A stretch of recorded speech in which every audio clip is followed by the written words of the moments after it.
Hello, welcome my dear student to today's daily news analysis. ये होगा आपका 25th जून 2026 Arunachal times का हम लोग स्टार्ट कर रहा है। ठीक है?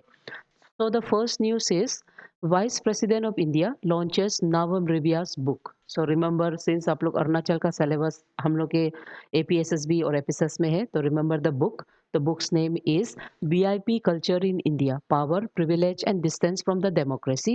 ये जो बुक है इसको recently vice president of India CP Radhakrishna vice president का जो रेसिडेंट है एनक्लेव उसमें इसको इनाग्रेट किया है ये बुक टाइटल को। ठीक है? So the book title is VIP culture in India and this book ये को ऑटर्ड किया गया है बाय नावम रिबिया जो हमारा फॉर्मर राज्यसभा मेंबर रहा है एंड उसके अलावा यूपीएससी का coach one of the most famous coach Sandeep Kumar के साथ। ठीक है, तो इतना याद रखो। तो नावम रिबिया को आप लोग याद कर लीजिए। तो ये जो बुक है इसका कोर थीम ये है करेंटली जो पॉलिटिकल पावर और पब्लिक अकाउंटेबिलिटी के बीच में जो रिलेशनशिप है specially the types of VIP culture India में जो हो रहा है इससे किस तरह से democratic values as well as institutional governance में इनइक्वालिटी और कंसेप्ट ऑफ एंटाइटलमेंट निकल जाता है तो उससे कितना ये आगे जाके हमारा डेमोक्रेटिक नेशंस को हैम्पर कर सकता है that is the core theme. ठीक है, so our vice president he has remark की timely release of such books वो बेसिकली पीपल को रियलाइज करेगा to be more citizen centric and एक इक्वल डेमोक्रेटिक लीडरशिप को फॉर्म करने में मदद करेंगे। ठीक है, तो let's understand and know more about Navam Rivia. He is a prominent political leader from Arunachal Pradesh and one of the senior leader from the Bharatiya Janata Party. So उन्होंने 3 times he has served as a member of parliament राज्य सभा में 3 times, वो भी याद रखो, जो कि as of now longest है। एंड इसके अलावा वो फॉर्मर स्पीकर ऑफ अरुणाचल प्रदेश का लेजिस्लेटिव असेंबली में भी रहा है। ठीक है, तो अबाउट द बुक, ये बुक में concept of equality before law के बारे में बताया है जहाँ पे बीआईपी कल्चर बेसिकली उससे कॉन्फ्लिक्ट करता है तो उसको कैसे हम रिमूव करके एक इक्वालिटी मेंटेन कर सके। दूसरा, डेमोक्रेटिक एगलिटेरियंस के बारे में, यानी कि जैसे हमारा प्रियम्बल में ये सब एनविसेजेस है कि justice, liberty, equality and fraternity रहेगा तो इसको हम कैसे फॉलो कर सके। दूसरा, ये book talks about the citizen centric administrations जहाँ पे पब्लिक सर्विस एक रेस्पॉन्सिबिलिटी की तरह होना चाहिए rather than just an entitlement या तो प्रिविलेज।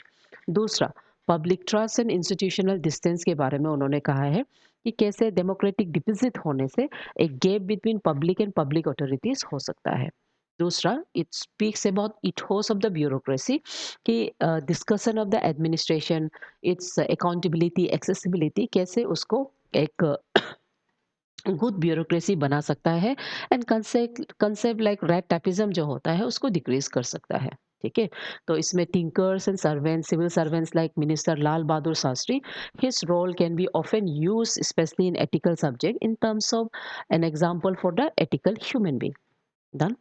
उसके बाद सेकंड, डॉक्टर आदिसी क्री, ये जो आर्टिकल है यहाँ पे a tribute to my mother the first women radiation oncologist of the state. So ये आर्टिकल आपका Mrimingsi, if I'm pronouncing that name, I'm very sorry. Mrimingsi Cree, she has written for her mother. Her mother, Dr. Adisi Cree, is known as the first woman radiation oncologist from the Arunachal Pradesh. तो ये भी आपका question पूछा जा सकता है। Remember, Arunachal का oncologist मतलब क्या होता है? जो कैंसर से रिलेटेड, रेडिएशन से रिलेटेड, कैंसर का रेडिएशन से रिलेटेड जो स्टडी करता है। तो ऐसे में she is the first from Arunachal Pradesh and she is an extreme example, one of the exemplary examples for the women. ठीक है, तो ये जो आर्टिकल है इसे मृमिंग सी क्री उन्होंने लिखा है अपना जो मदर है आदिसी क्री के बारे में। सो अबाउट आदिसी क्री, she was born in the remote Pangnung village in the Anjao district of Arunachal Pradesh and she is the eldest of the 7 siblings. Earlier educations में वो गवर्नमेंट स्कूल से ही आता है, अपना एमबीबीएस डिग्री को Assam medical college Dibrugarh से ख़त्म करता है एंड आगे जाके रेडियोलॉजिस्ट का ऑन्कोलॉजी ट्रेनिंग वो मणिपुर इम्फाल से लेता है। ठीक है, तो ये ऑटर जो उसका कंट्रीब्यूशन, यानी कि किस तरह से वो एक significant contribution Arunachal Pradesh as well as उसका सोसाइटी को दिया है उसके बारे में हम मालूम होता है। ठीक है, उसके अलावा she can be an example of women empowerment and social development. उस समय में आप इमेजिन करके देखिए, एज़ ऑफ नाउ भी बहुत सा वीमेन रिलेटेड बैरियर्स है हमारे सोसाइटी में, एक पैट्रियार्कल सोसाइटी में। तो उस तरह का जो बैरियर्स है, वो बैरियर को तोड़ करते हुए generational shift for the women specially from the remote part of Arunachal Pradesh से वो एक मेडिकल एजुकेशन लेके एंड फर्स्ट वुमेन वो बना है ऑन्कोलॉजिस्ट में। तो इससे she can be use in human capital case study specially ethics में, किस तरह से evolution of the female literacy, professional education and changing gender roles in tribal society में she can be an example for that. And उसके बाद cancer care ट्रेजेटरी में ये highlight करता है किस तरह से हर रोल जो स्पेशली हेल्थ इंफ्रास्ट्रक्चर का जो गैप है उसको वो किस तरह से टैकल कर सका है। ठीक है, ओके। उसके बाद उसका जो डिलीवरी सर्विस में वो सर्व किया है तेजू, सनपुरा जैसे एरियाज़ में जहाँ पे मेडिकल ऑफिसर्स का बहुत कमी था। सो सच ए बॉर्डर एरियाज़ में शी हैज़ डेडिकेटली सर्व। ठीक है। Now about the Anjaw district, exam में ज़्यादातर इसको कैसा पूछा जाता है, remember this is the eastern most part of Arunachal Pradesh and this is very famous for Dong valley, वो वैली जहाँ पे फर्स्ट सनराइज होता है। ठीक है। उसके बाद one dead four missing in NEEPCO colony, flood several districts affected. So ये जो कैटास्ट्रॉफी हुआ है फ्लैश फ्लड का एंड लैंडस्लाइड में, ये आपका नेपको का एरिया में अराउंड 5 पीपल मिसिंग है, जिसमें से अराउंड 1 पर्सन, एक आदमी पर्सन है उसका डेड बॉडी पाया गया है।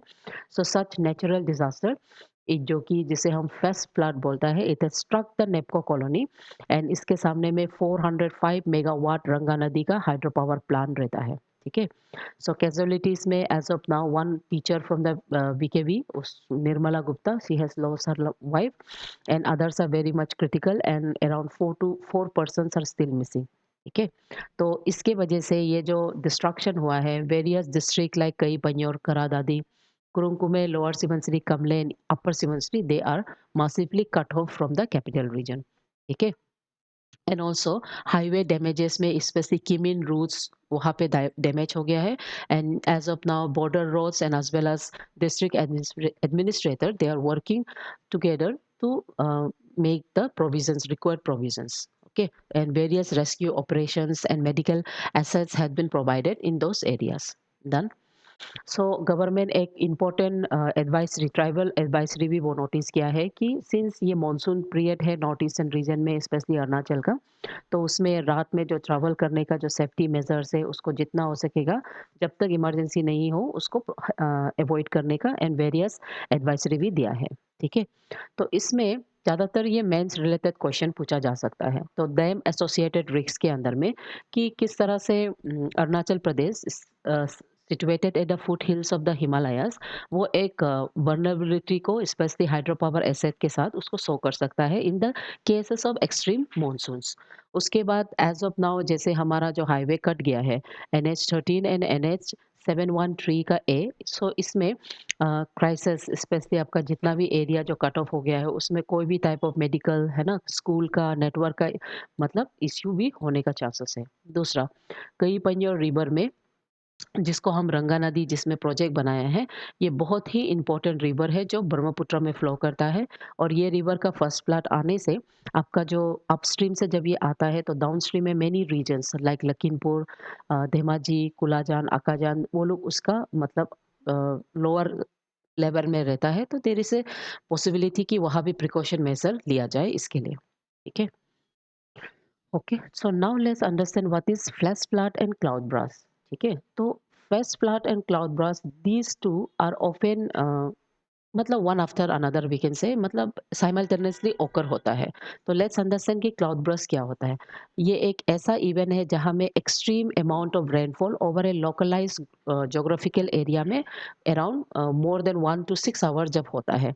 तो फ्लैश फ्लड क्या होता है, ये rapid violent rise of the water because of those rainfall है ना, triggered by the cloud burst, ये जब आ जाता है जिसमें आपका डिब्रिसेस, ग्लेशियर लेक का आउटब्रेस, मत मत मत जो होता है जितना लेक ट्री सब एक साथ आ जाता है तो वो फ्लैश फ्लड का बोल जाता है। ठीक है।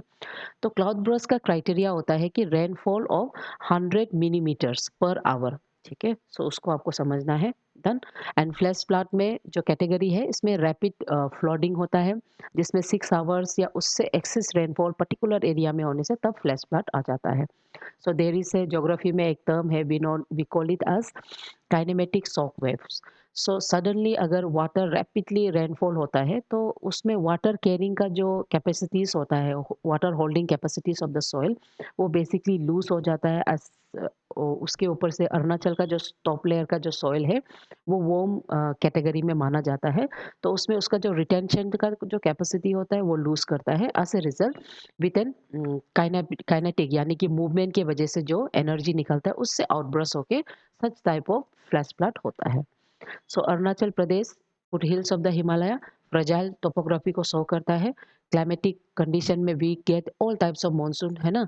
सो साथ ही साथ अरुणाचल में रैपिड मॉडर्नाइजेशन के पेस पे जो एंथ्रोपोजेनिक एम्प्लीफिकेशंस हो रहा है, इससे सच type of fast flood cloud burst ये देखने को मिला है, एंड इसलिए नेसेसरी कि human intervention should be marked and checked. Okay, तो अभी हम एमसीक्यू को देखेंगे। Consider the following statement regarding the recently launched book BIP Culture in India, Power, Privilege and Democracy. तो it was formally launched by the Vice President of India, ये सही, co-authored by former Rajya Sabha member नावम Rebia and UPSC coach Sandeep Kumar, ये भी सही। ठीक है, so option दोनों सही है। उसके बाद डॉक्टर आदिसी क्री who was recently honoured in the regional publication holds the historical distinction of being She is the first female radiation oncologist from the state of Arunachal Pradesh. Done. According to the criteria set by Indian Meteorological Department, a weather event is classified as cloud burst when localized area receive rainfall of 100 mm or more within 1 hour. So इसमें जो cloud है उसको हम cumulonimbus cloud बोलता है, they are responsible, ठीक है। उसके बाद मेंस लेवल में क्वेश्चन में परसिस्टेंट ऑफ द, सो इसमें आपको बता सकता है कि ये बीआईपी कल्चर, इसका एथिकल नॉर्म्स के बारे में आपको ज़्यादातर क्वेश्चन पूछा जा सकता है गवर्नेंस में। उसके बाद फ्रेजाइल इकोसिस्टम में cloud burst flash flood Arunachal के लिए वो कैसे एक बड़ा एडमिनिस्ट्रेटिव एंड स्ट्रक्चरल चैलेंज है, ये पूछा जा सकता है आपको क्वेश्चन। ठीक है। उसके बाद thought of the day, our greatest glory is not in never failing but in rising every time we fall. Confucius. So with this thought मेरा बच्चा लोग, thank you, keep studying and keep following the news. Thank you.